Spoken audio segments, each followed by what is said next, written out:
Assalamualaikum dan salam sejahtera. Saya Yoyo Ain Laina Baharudin dalam Dunia 11 Pagi. Seorang lelaki yang disyaki menembak mati sekurang-kurangnya 6 orang di Illinois berjaya ditahan. Suspek Robert A. Kramer, 22 tahun, dikesan memandu di lebuh raya di luar Chicago. Perkembangan itu dimaklumkan polis kepada akhbar tempatan. Terdahulu, suspek dilaporkan menembak mati kesemua mangsa semasa perarakan bersempena sambutan Hari Kemerdekaan Amerika Syarikat. Kejadian berlaku di pinggir bandar Chicago. Menurut polis, dia dipercayai menyasarkan penonton. Kira-kira 24 orang telah dimasukkan ke hospital dan 6 disahkan meninggal dunia. Insiden itu menyebabkan pihak berkuasa membatalkan perayaan 4 Julai di Chicago dan di bandar Evanston yang terletak berhampiran. Sementara itu, Presiden Joe Biden berjanji akan terus berjuang untuk menamatkan wabak keganasan senjata api di Amerika.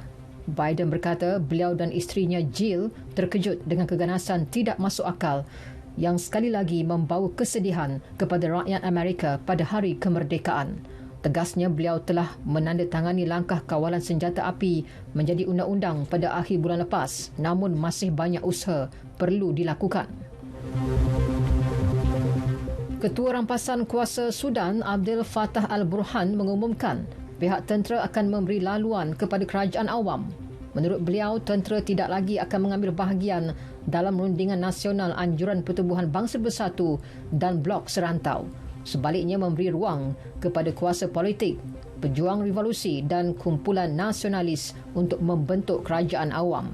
Pengumuman dibuat beberapa bulan selepas rampasan kuasa yang menggulingkan pemimpin awam daripada pentadbiran peralihan. Ucapan Burhan disiarkan menerusi televisyen tempatan.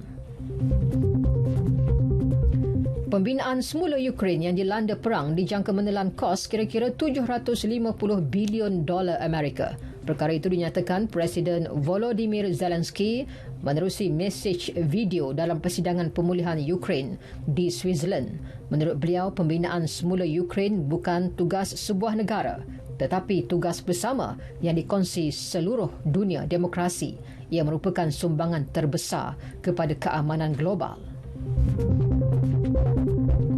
Tunisia membeli 8 pesawat latihan ketenteraan dari Amerika Syarikat. Ia merupakan sebahagian rancangan memperbaharui pesawat latihan tentera udara. Menurut kenyataan Kementerian Pertahanan, kumpulan pertama pesawat baharu itu dijangka dihantar pada Mac tahun depan. Proses itu dijadual selesai menjelang Oktober 2026.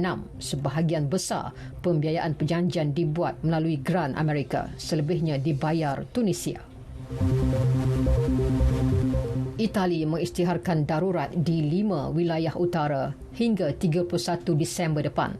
Langkah itu susulan keadaan kemarau yang semakin teruk di lembah Po sejak beberapa minggu kebelakangan ini. Kerajaan turut mengumumkan dana kecemasan sebanyak $39.5 juta Amerika bagi membantu penduduk yang terjejas.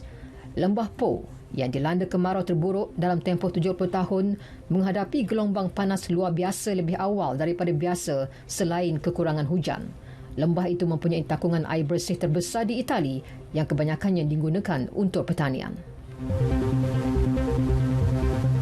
Arab Saudi mengagihkan bantuan terus bernilai $5.3 bilion Amerika kepada rakyatnya bagi mengurangkan kesan inflasi ketika harga barang semakin meningkat.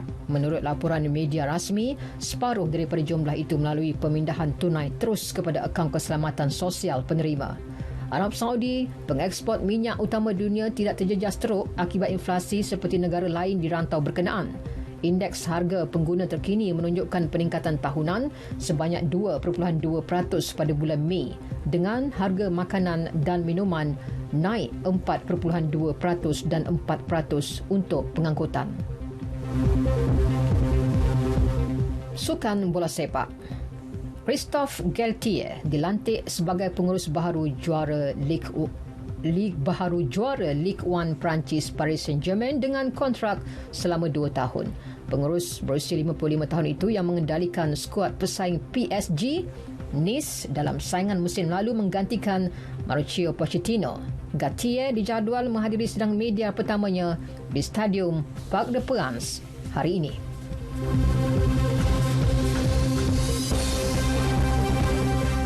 Sekian berita yang disunting oleh Muhammad Khairi Khalid dari Pusat Berita RTM. Assalamualaikum dan salam keluarga Malaysia.